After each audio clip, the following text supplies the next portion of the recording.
You guys, this next video is going to show you Judge Jeanine steamrolls Jessica Tarlov. That's on the 5 for Fox News. And Jesse Waters and Greg Gutfeld join in. Have a watch. I think it's a good thing for Democrats to be trying to find different ways to connect with voters, to win back their trust. That's what you should be doing in the wake of an election. The Senate Democrats today are launching their Social Security war room because that's one of the main issues for the American public, that they are trying to cut Social Security, close offices, make it harder for you to be able to make your claims and get your benefits. And that's all to the good.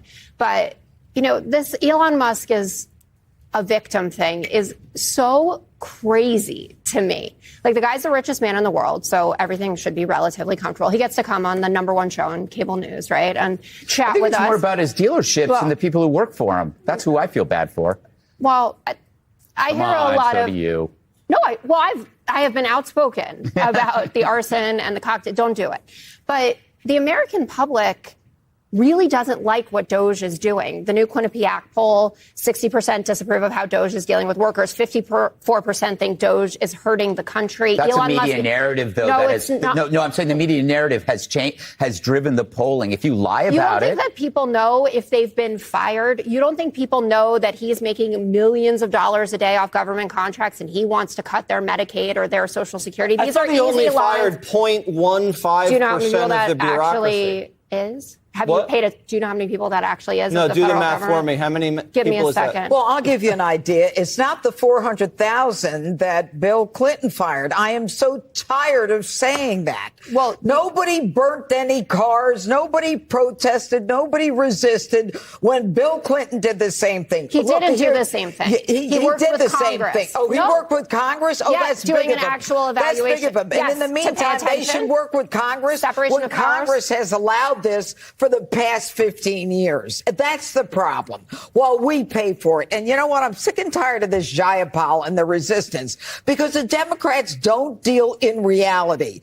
None of this thing is honest. None of it is credible. None of it is real. If you decide you want to close a Social Security office because there's no one going to it, it doesn't mean you're losing your Social Security check. Stop with it may be this and it may be that.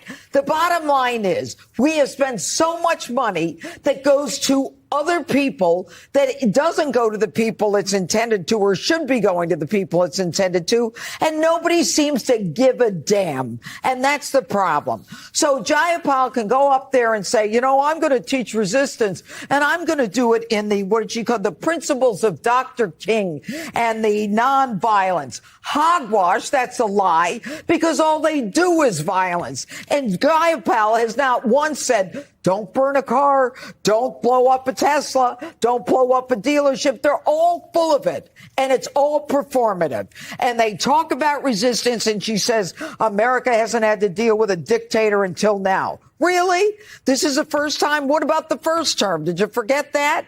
And the media follows the narrative. The media is saying Elon Musk is terrible, which is why Doge is not held in such high esteem. That's why now you're seeing Elon Musk.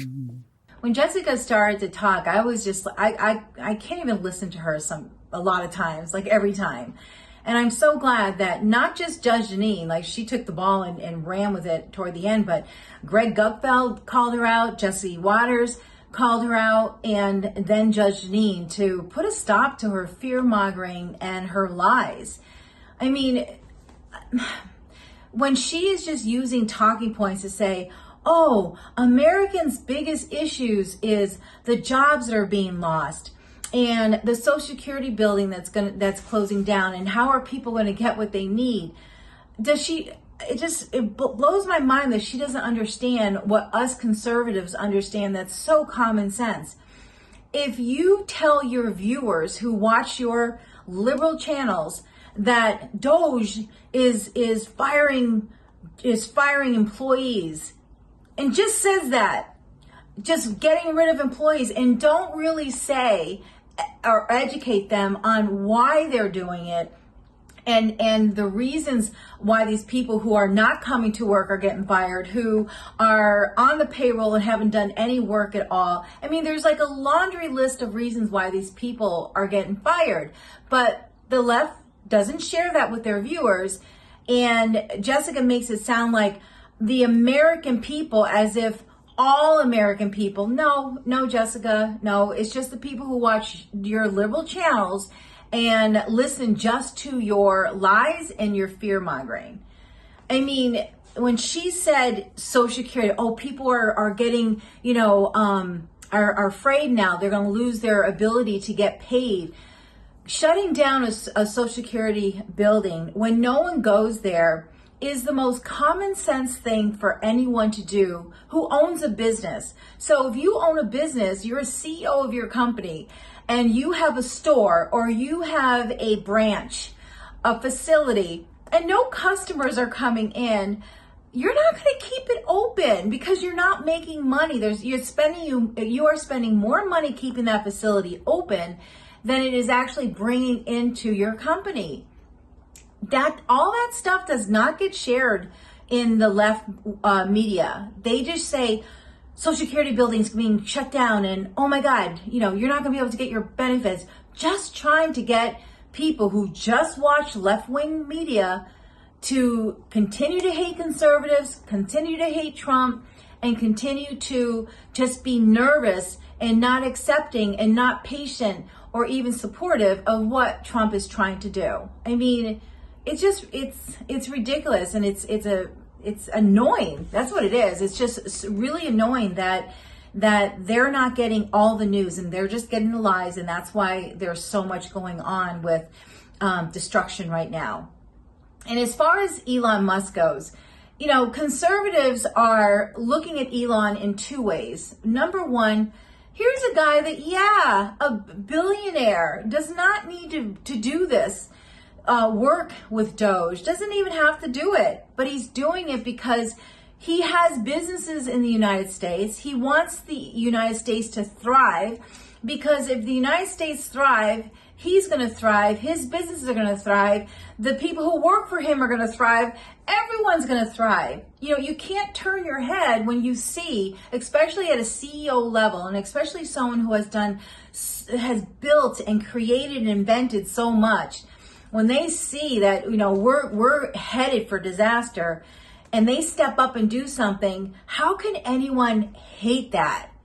And then the other part of what conservatives are concerned about with Elon Musk is not necessarily Elon Musk, but it is his franchise. It's the employees who work there, the owners of the franchise, the 401ks. But Democrats are just so brainwashed that they just believe everything they're told and don't take just a minute to really look to see what is going on. And I'm so tired of hearing all these jobs lost, because when Biden on his first day signed an executive order to get rid of the pipeline, there were 11,000 jobs lost. 11,000. You heard nothing from the liberal about that. Well, you heard something from Biden. Biden wasn't sorry. He said the workers should learn how to code. I mean, thinking about that. The work you do for pipelining, and you're just going to turn around and, I'm going to learn how to code. I mean, it takes a certain type of mind and person, and from being interested in numbers and coding. It was the most ridiculous thing for him to say, and it was just like he doesn't care. He is just going to push and do his progressive agenda, no matter what or how many Americans it hurts.